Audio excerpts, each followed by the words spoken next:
Hey guys, I'm super excited to share this recipe with you. We are cooking a Creole Beer Butter injected turkey breast.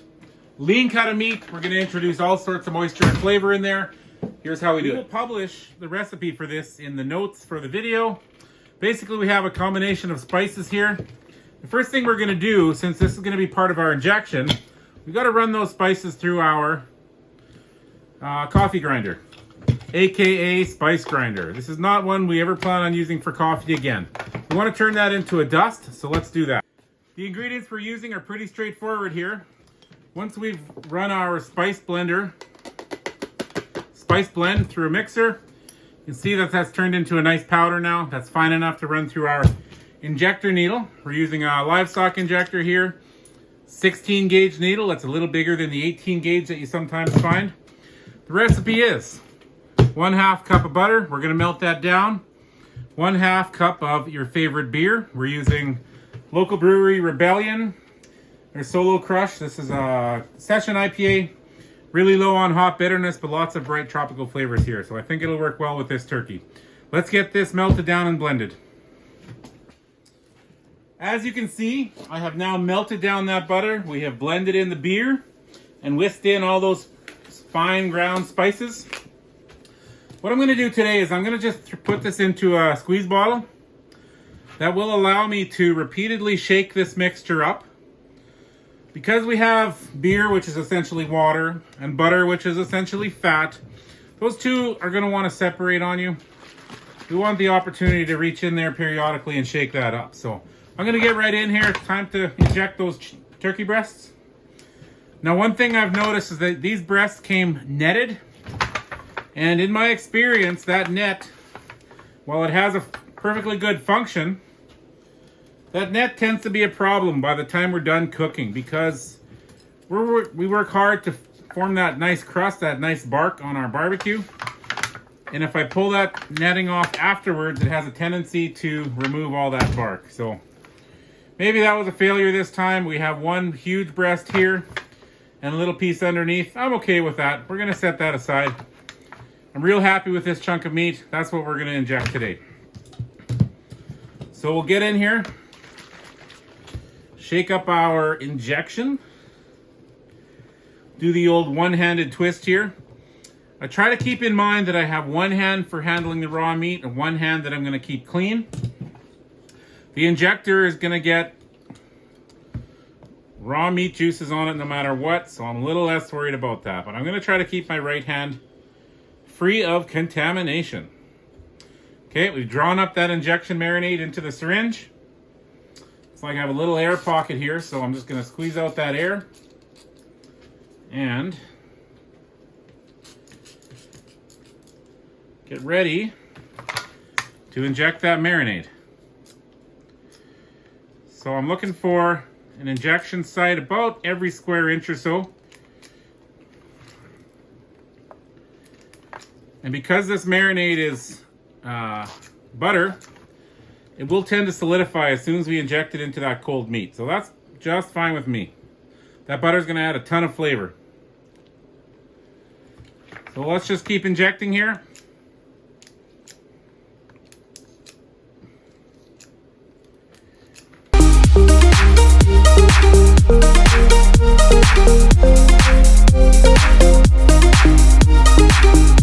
Once we have that injection fully injected inside that turkey breast, we're going to get in here with the spice rub.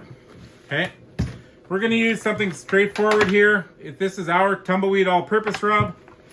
It's kind of our proven rub. Works really well on poultry. And we may as well give a quick shout out to the National Barbecue Association, who voted this as the #1 all-purpose barbecue rub in the entire world of barbecue 2 years running. So we are pretty proud of that fact. Okay, nice even distribution here. We're not looking to overwhelm the flavor of the turkey. We know we've got lots of flavor inside that breast already. And just for the heck of it here, we're going to do a second one. We'll keep that netting on, and we'll show you guys at the end of the cook what effect, if any, that netting has. I'm a little worried about it tearing off this bark that we're forming, but we will see. Okay, let's head to the smoker. All right, we're ready to go. The Gateway Drum Smoker is currently rocking at about 300 degrees, maybe up to 325, but 300 is our goal. We have a chunk of smoke wood already on there. We are using Canadian Furtado Farms peachwood. Should be a great complement to this turkey. Let's get that turkey on the smoker.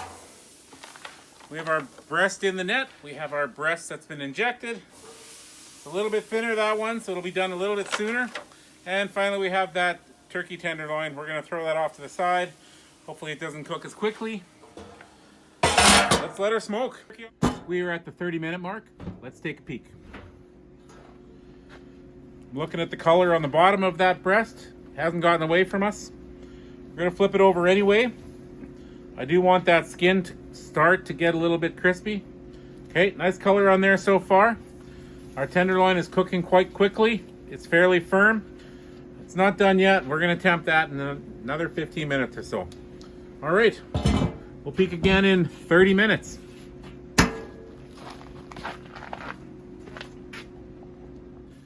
We're at the 1 hour mark. I have my trusty lava tools. Let's take a temperature here. As you can see, that skin's getting nice and dark, nice and crispy. Internal temperature currently sitting at 114. We need a little more time. And let's look at our roast that's still in the net. It's gonna be a little lower. We're sitting at 83.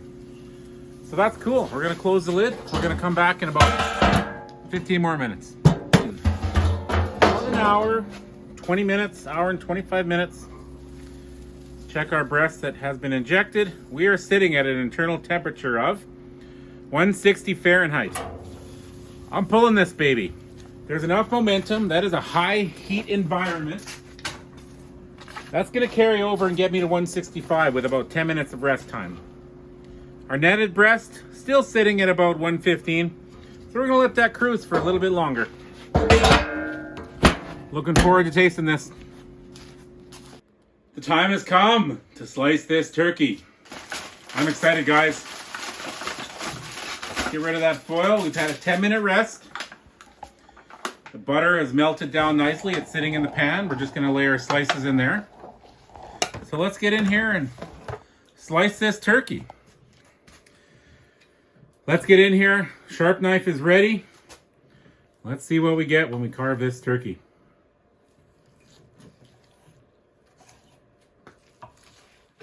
Oh, getting a little aggressive on the slices there.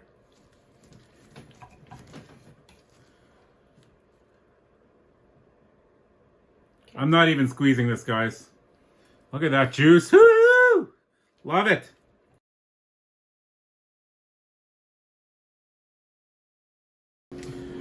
This is our turkey breast, the one that we did not inject, and we left that netting on there, okay? So now we're gonna see what happens when we pull that netting off. If you recall, I was a little worried at the beginning of the cook about tearing off all that beautiful bark and flavor that develops on the outside of this turkey. So cut that netting, try to gently remove it. This is not too bad. This is going pretty well. We've got the skin on top here. That skin is staying intact. Turn it over, gently remove this netting. I'm impressed.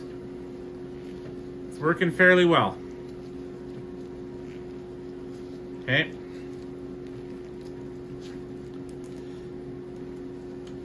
Not so bad.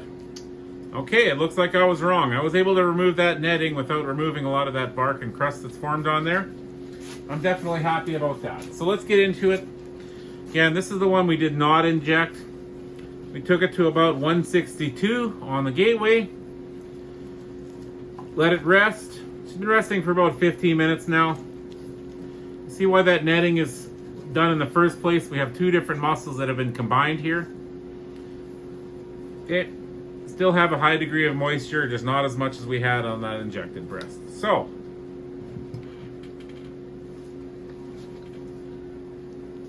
delicious. Thanks for watching.